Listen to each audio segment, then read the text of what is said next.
We've got news about Peacemaker, Superman Legacy, and we're going to be diving into Gladiator 2, one of the most epic films of this year. Was it an absolute win or was it an absolute disaster? So we're going to dive into that and a whole lot more. But ladies and gentlemen, boys and girls, you know what comes up first. Welcome to the Lights, Camera, Rant Podcast. Your source for the latest on movies, TV shows, and video games. Get ready for ranting, raving, and reviewing. Here is your host, Lee. Hi, everyone, and welcome back to another episode of Lights, Camera, Rant. As always, we like to dive into the news and get into some reviews. But if you haven't already, definitely go check out our last episode where we covered the Penguin TV show. I had Eric Reviews come on the show and reviewed the entire season. Which, while I'm recording this, I still can't believe that we are at the end of, basically November. The Penguin's done, Agatha's done, and now we're looking into December, which is, we've got the Gaming Awards, we've got Sonic, we obviously Wicked's out right now, Kraven the Hunter. There is so much coming out this month to wrap up the year, and that's the thing, it is to wrap up the year. We're almost at the end, ladies and gentlemen. There's only 4 weeks left of the rest of 2024, and then we go straight into 2025, which is again, I say it every single week because it's true. It's absolutely stacked, and there's just more and more that's coming, which we're going to be talking about that right now. So, just on James Gunn's Instagram, he recently posted that Peacemaker Season 2 has officially wrapped filming, done and dusted. So, and he's also mentioned the fact that basically 90% of Peacemaker Season 1 is canon, except for the Justice League, which will be addressed apparently very early on in Season 2. Which, okay, how are they going to explain how that happened? If it was just a dream, or he was hallucinating, it was something like that, surely. But that's what is going to be answered. But it's good knowing that Peacemaker Season 2 is all wrapped up for its 2025 release. Now, saying that, if we've just finished now the filming, it will be, I'm looking at probably in October, November, this time next year. Season 2 will drop on HBO Max. Binge for us in Australia, but I can't wait for Peacemaker Season 2. Season 1 was such a surprise hit. When I saw the first Suicide Squad film, the second Suicide Squad film, technically, and I knew that he was getting his own TV show. I remember thinking, why? I understand it's John Cena, but why is he getting his own show? Out of all the characters that we saw, why not even Bloodsport? Why him? That first season is incredible. It's insane. The music is iconic, and it was one of the best things. That was one of the surprise hits when that came out. So I'm really stoked for Season 2. And not to mention, hopefully we also get Season 2 of Wednesday 2 next year, because that'd be really good. But in saying that, if we still stay on James Gunn, he has also confirmed that the Superman Legacy, not Superman Legacy anymore, Superman Just Normal trailer is done. It's finished. It's ready to go. So my prediction is, I'd say November. No, so not November. I'd say late December, January is when we should get it, roughly about then. And I'd also like to say hello to Carol Daly, who's come past in the YouTube chat. We need Brightburn 2 from this brother. Yeah, we do. If you're anyone who hasn't watched Brightburn before, it is literally the definition of, you know what? What happens if Superman went nuts or Superman was in a horror film? If you put that in your imagination, that's what you get from Brightburn. But unfortunately, Carl, I feel like Brightburn is so far back right now with James Gunn, which is a darn shame, but it's so far back with the DCU, his main priority. He's just done Superman. He's just done Peacemaker Season 2, which he has said in a recent one. He doesn't know what he will be filming next, but it's going to be up in the air because obviously with that all done, we're going to be focusing on to Supergirl. We're going to be on to Brave and the Bold. Thanks for the shout out. Hashtag good guy. Oh, I'm always going to shout you out, man. I appreciate you coming past. That's the main thing. I always appreciate it. So, but yeah, I would love to get Brightburn too. That was just such a. I remember when it was about to come out. I'm thinking, James Gunn, this. I'm like, okay, how's this going to turn out? And it was like, holy shit. That was pretty fucking good. So, yeah, but I feel like it's going to be so far away. But going back to Superman, December, January, we should begin the first teaser trailer for Superman Legacy. Even though it's not called Superman Legacy, it's just called Superman for next year. Unfortunately, if you are anyone asking about the Fantastic Four trailer, I feel like that's going to be a March Super Bowl thing before we'll see that. So that's going to be a little bit far away. But we'll keep your eyes peeled. The Superman trailer is not far around the corner. Also, this I'm really excited for. Star Wars Visions Season 3. Now, I know a lot of people have mixed feelings about Star Wars Visions. Some people like it. Some people hate it. Some people think it's a waste of time. Visually appealing, I think it's fantastic. Season 1 was fantastic. It wasn't too bold on Season 2, but Season 3 is coming, and it's slated for 2025. I can't wait. Especially the list of studios that are going to have their hands on this. I'm so excited for. I'd say probably Star Wars Celebration when we'll be getting the first trailer for it. I'd say mid-year, going either before or after Andor, roughly about then. Cow. It feels like a Justice League more than a solo super film. Superman Legacy, not called Legacy anymore, does have a stacked cast in it and a list of characters. This is, I would say it's a Justice League movie. I'd say this is probably Superman and Friends. I would say that's basically what Superman I keep calling it Superman Legacy because it's just going to be called Superman. Essentially, that's what I would call it. This is really Superman and Friends. But going back onto Star Wars Visions, that's coming out next year for 2025. So we have Star Wars Visions, and we've got Andor Season 2, which is going to be absolutely epic. And I can't wait for that to come out either. So really stoked for that. Also, one of the most anticipated movies next year, which I'm really also so excited for because the first one was so good, is Mortal Kombat 2 that's coming out in October next year.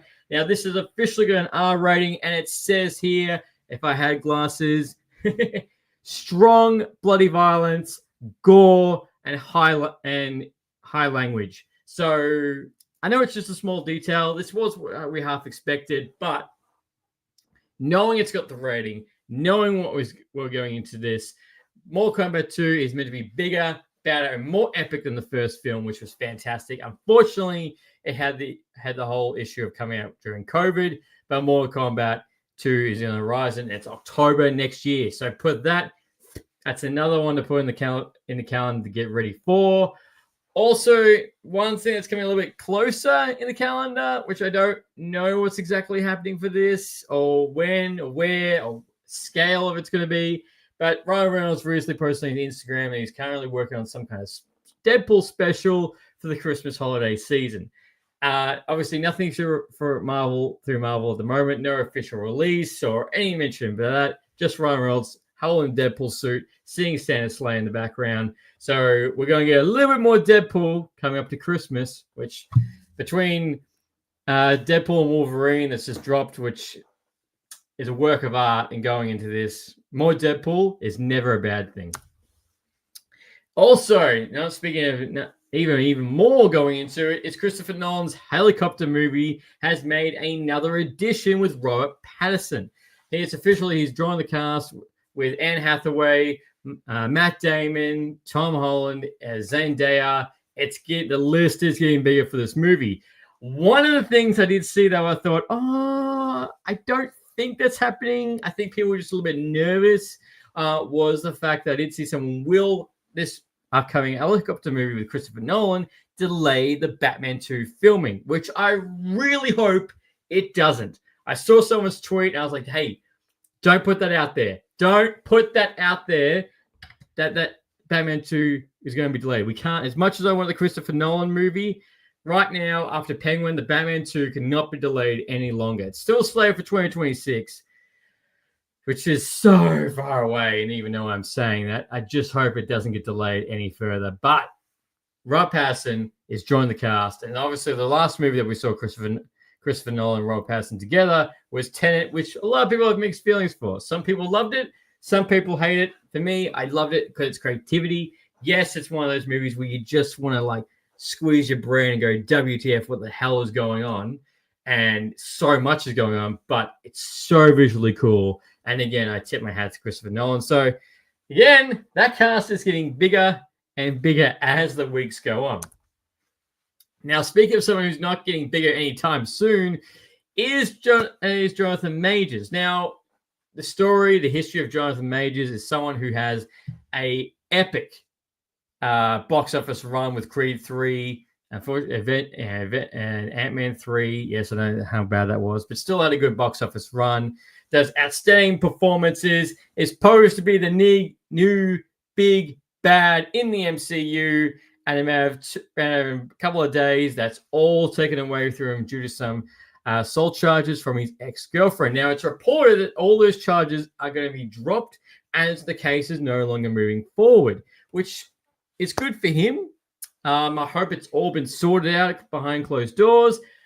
But unfortunately, as the iconic saying goes, the damage has been done. He will not, before anyone does ask, he would not be returning to the MCU.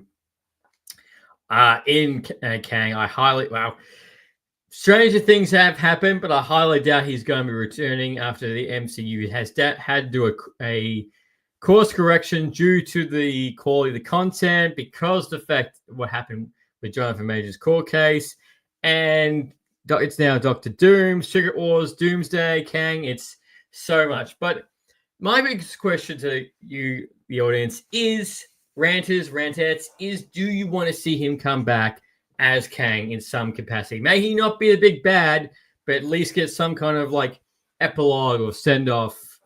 Because currently now his character is floating in the MCU and he hasn't been recast, he hasn't been changed. So how it's going to look, but like, do you want to see him back, or do you feel like no, leave him out and just recast Kang? Let me know what you think in the comments. Now, as mentioned in any of you reading the title of this episode, it is time to say goodbye to Millhouse. Pamela, who's played Millhouse for the past 35 years, has gone on Instagram and has said that she would now be leaving the character, no longer voicing poor Millhouse. Now, Millhouse is obviously one of the main characters, well, second tier characters in The Simpsons, which raises the question again, which we have this nearly every year, is does The Simpsons need to finally call it quits and end on a high? You know, the cast and crew that have been working on this, the voice actors have been doing this for 35 plus years. The Simpsons will forever go into the Hall of Fame as being the longest running animated TV show ever. There's going to be a very long time before something's going to top that off. But is it coming to an end? I would love to know. Do you think The Simpsons should finally end after the last few seasons that's already been greenlit and call it a day? And probably the biggest question I have for everybody, like even myself, is like, what does the last episode of The Simpsons look like? You know, does everyone grow up? Does everyone grow up eventually, again in the proper timeline? Or, do they just reset? It's just another brand new day. And the fact that, you could watch the last episode of this and watch the first episode of The Simpsons and it's still going. It's got the infinity loop and the iconic American family that is The Simpsons. It's a darn shame that she is leaving, but look, she's got a great legacy with this 10-year-old with blue hair kid. So we do send her off, but it is damn shame. It's interesting to see what they'll do with the character, who will voice the character moving forward. Will he sound a little bit different as we come up to the next few seasons? But unfortunately, for now, goodbye, Millhouse. Now, here's my I'm going to put a solid rant on this. And every person I've spoken about this is 100%. So, we are approaching the Game of the Year awards. December 12th. Lock it in. We are going to be hitting all the nominees. Now, we've got the Game of the Year nominees. Now, we've got Astro Boy, we've got Balatro, we've got Black Myth Wugon, we've got Elden Ring, Shadows of the Entry, Final Fantasy Rebirth, and Metaphor Refrigerator. I probably butchered that. But my main point is that as soon as I saw these nominees, I went, what the hell? Like, this is, and I don't know if you've already seen the feedback on this, but I do not think that for the Game of the Year, you do not have a game that's DLC or a remake. And DLC is, I'm looking at Elden Ring. Like, I understand it's epic. It's massive. Elden Ring has set such a presence of how good of a game it is. And the DLC adds onto that world. And it's massive, massive DLC. But as I'm going to say this again, it's DLC. It should not be the Game of the Year. Put it in its own category and put in a category of best remakes and best DLC of 2024 or 2025 moving forward, which that category can go into. But you can't tell me that there's another game that can't take that place for something else. A game that's actually fully made. Give someone else that opportunity, not because you made an add-on. This is probably one of the things that as I said, as soon as I saw it, I was like, WTF. The whole listing is good, but except for that, I'm like, that's a big no for me, and it shouldn't be. I know, even like a remake, I think a remake should be classified as a game of the year. Because if it was a great game, which generally they are, that's why they get a remake, you just can't. It's great. Yeah, it's basically saying it's someone so a game of the year remake. A remake winning the game of the year is someone high-fiving themselves or someone patting themselves on the back like you did a good job, again, without doing anything. And so definitely no remakes and definitely no DLC. That's a big effing no. It shouldn't be in that at all. So I hope, like, Elden Ring deserves every recognition. It deserves every recognition because of what it's done, but 100% that should not be up there in the Game of the Year. So, look, I don't think it's going to win. My money, my vote is on Black Myth. That has done something incredible. That deserves to be the Game of the Year. The makers of the game have said there will be a special surprise to do with that game coming later this year. So keep an eye out. But big fucking no on the Elden Ring being Game of the Year. And if you do vote for it, what is wrong with you? It's pointless. Utterly pointless and should not be the winner. So I know, look, a lot of people will probably argue the point, which come at me. I will fight anyone who says it should be the Game of the Year because I'm going to tell you right now, it does not. 110%. But look, that's some of the biggest news that's happened the past week. Some really good things are coming in 2025. Some goodbyes. Some of the things are going to be in the works, like a trailer and getting signed for Peacemaker Season 2. But let's get on to why you're all here. Gladiator 2. Gladiator 2 with a $310 million budget. Currently sitting at $153 million box office. It's 24 years after the first release of The Gladiator with Russell Crowe. This story is set 16 years after the events of that film. And look, this film, I'm going to tell you straight up. Now, I know you've already seen the critics, but here's my 2 cents. Here's my rant on this. So this film was one of my most anticipated films this year. After what happened with The Joker, after what happened with a couple other movies, I was a bit like clamoring for something. Yes, I know this is a sequel, but something epic, something raw, and this film does have it. If you're looking for something brutal, if you're looking for something epic, are you looking for something that's semi-original and you just dive into a massive world? This does deliver on that promise. It also delivers on an iconic villain being Denzel Washington, who absolutely kills it in this film. A villain is someone you hate. A villain is someone you just want to punch in the mouth and you can't wait for the hero to beat them and you just be like, yeah, you deserve it. Denzel knew the mission. He knew what was going to be happening, and he absolutely delivered. And if he takes that And which, as mentioned, if he takes that and he goes into Black Panther being a villain of some form, like, God damn, he's gonna kill that too, because that's gonna be insane. But Denzel Washington is an outstanding villain for this film, and not to mention Pedro Pascal. Again, he kills it in this movie. He's, I would say, the unsung hero in this film. Of, like, you see him at one point being the Roman general, very much to Russell Crowe's character, Max Smith, in the first one, and you see him conquering, and you see him being the guy, but just saying, you see at the same time seeing he's done. He's very similar to probably Russell Crowe's character in a lot of ways. Unfortunately, as we've also going to go into spoiler territory, his end is arrowed to the ground, or arrowed in the head. He gets attacked by arrows. He gets taken out. So he gets taken out by arrows, and you feel for him.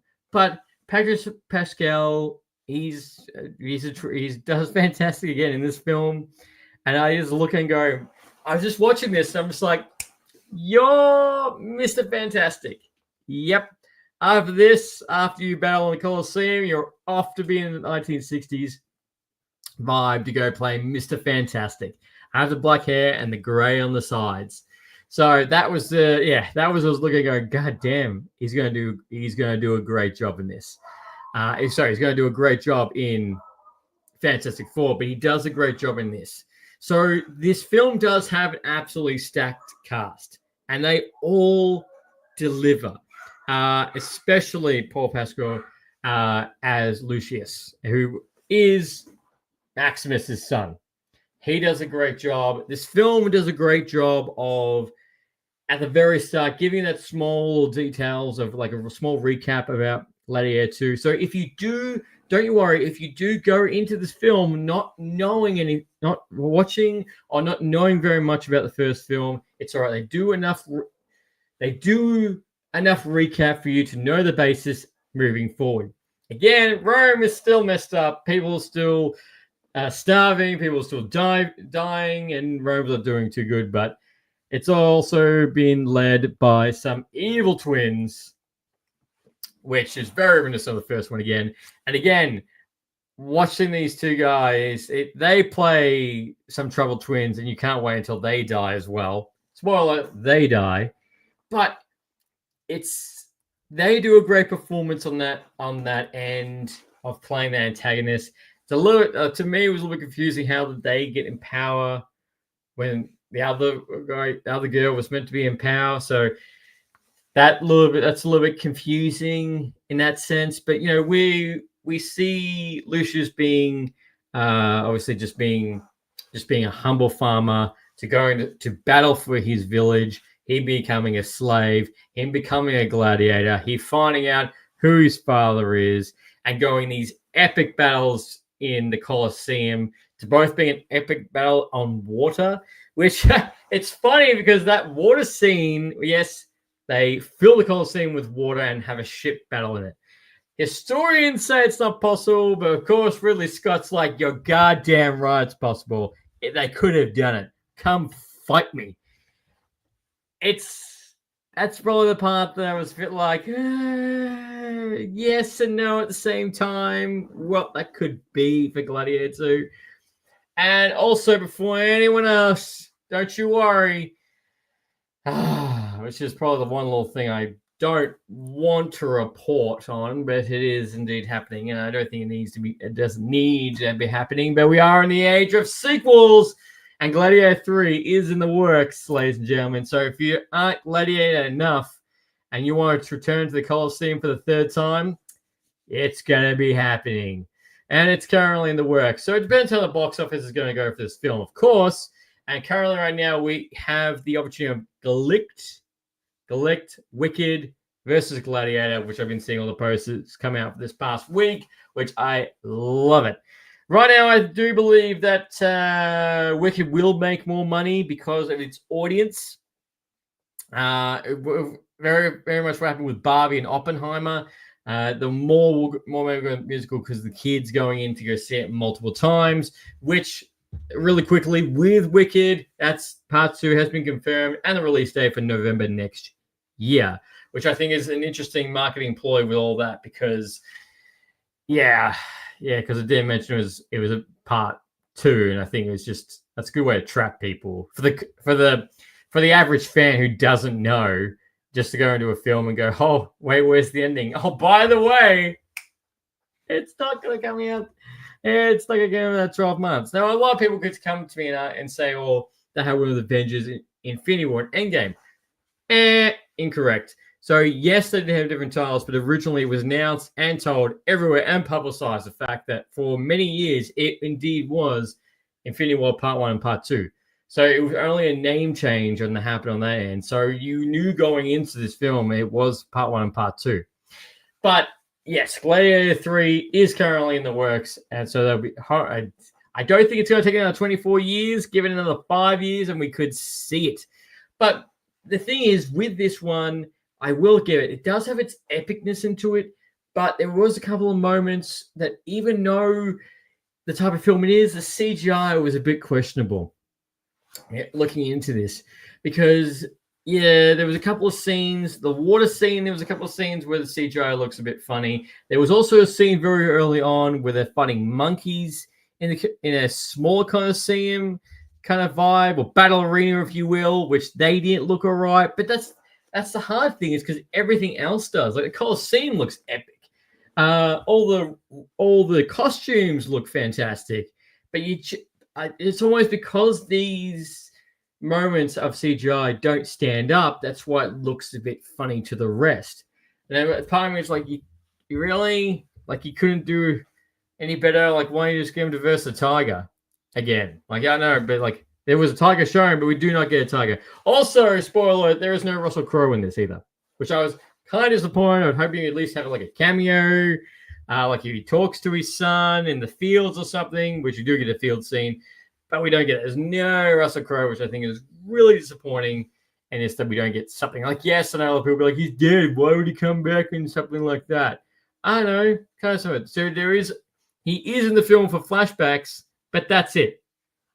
And everyone from the first film that survived dies in this film. So it's a completely refresh going to Gladiator 3 of everyone who survived this film, and how Lucius is going to go into this, how he's going to run Rome, and who is going to be the new gladiator that's going to fight him, and will become two parallels of, again, you either die a hero or you live long enough to see become the villain. Russell Crowe's character died. Lucius hasn't died in this one, so what we'll get in Gladiator 3 is going to be very interesting. But it's at the same time is that when I finished this film, like, I liked it. The story weighs up. Some of the lines, I was like, okay, that's understandable. It still kind of made me want to go back and just watch the first one again. And if someone said to me, do you want to watch Gladiator 2? I'd probably go, let's go watch the first one and then go watch the second one if you do a back-to-back. Like, don't get me wrong. Like, if I was going to put a scale, which I sometimes don't like doing, if you put this to 1 to 10, I'll give this a 7.5. This being a blockbuster, this is definitely, I will say 110%. This is a film that you don't wait for streaming for. This is a film that you should see on the biggest screen you can. You should go see this on IMAX. The scale, the battles, everything like that is chef's kiss. But it's the same, and don't wait. You have to go see this film. Same with like Wicked. Don't know if you need to go see that on IMAX, but Gladiator 2 is for an IMAX, and this is a film I was looking forward to end up in the year. Just something raw and something basic and less CGI. Because I'm not gonna lie, Joker 2 was quite a disappointment when I thought that was going to be one of the most epic films of this year, when it actually became one of the most epic duds of this year. But Gladiator 2, like, if you're looking, like, you know, if you're looking for a film, you're looking for a good time, I don't care if you go see it on Cheapo Tuesdays. I don't care if you go see it in a drive-through would probably be really cool too. Actually, a drive-through would be cool because you'd be hearing all the bells and everything in your car. That would be pretty sick. So I recommend doing that. But yes, everyone who does survive to the first film does die. So besides Lucius, really, he's the only character you don't very much a film of like people you get attached to. Blah blah. But the film does lend itself to going to Gladiator 3. The film does have it, but it just there's a couple of things. It's not going to have the most memorable moments. That's probably one thing it didn't have. It didn't have as many memorable moments as the first one. Don't get me wrong. The first one's iconic. You know, Maximus, Decimus Regius, Legions of the North. Oh, you tested. Father to a murdered wife. Sorry. Husband to a murdered wife, father to a murdered son, and I will have my vengeance in this life or the next. Or what we do today echoes in life. So those lines, or echoes in life, does stay in this film, but nothing is epic as that. You really go for the battle. So will it become a staple as much as the first one? Probably not. That's the hard thing, is that it just didn't have that little bit like Oppenheimer epic. It didn't have that kind of feel. Could it win Best Picture? Yes. I'd say it could win Best Picture on the film. But it's, this year, actually, Best Picture next year is going to be the harder one. But to me, if someone goes Gladiator 2 or Deadpool Wolverine was the better film for me right now. Dune 2 or Gladiator 2? Gladiator 2. I think it's better than Dune. Because at least Gladiator 2, the story of the pace of the film actually goes pretty decent. Again, as much as I do like Dune 2, I still felt in that first hour, I was like this. Just like, okay, this is a lot of sand and nothing's happening. I'm like, yes. Let's speed it up a little bit. But yes, Gladiator and what's another epic film I've seen this year that's probably epic? Well, Inside Out 2. That's a no-brainer. Inside Out 2 does beat Gladiator 2 for multiple different reasons. But Gladiator is a film that I was expecting more on the epic, but you did get the scale of, but that's about it. And not to mention, two of these characters are also going to be in Fantasy 4, so I thought it was funny too. We got Mr. Fantastic, and we got Johnny Storm. He was the most dick of the twins. He's gonna be Johnny Storm. So two of those characters go from this to this. Gonna be very interesting. But I want to know, what did you think about Gladiator 2? Did you like it? Did you hate it? Did you just skip it and go straight to Wicked? I'd love to know what you think in the comments. What do you want? And what do you want to see in Gladiator 3 moving forward? Or you think, again, let's just stop this. We don't need to keep going on this again. We don't need another sequel. Just move on and let it be done. So definitely let me know. And as always, ladies and gentlemen, thank you for coming past. Thank you for listening in. And until next time, happy ranting. Thanks for listening to Lights, Camera, Rant. If you like the show, don't forget to subscribe so you don't miss a single episode. While you're at it, leave us a rating and review, and be sure to tell your friends. Until next time, happy ranting.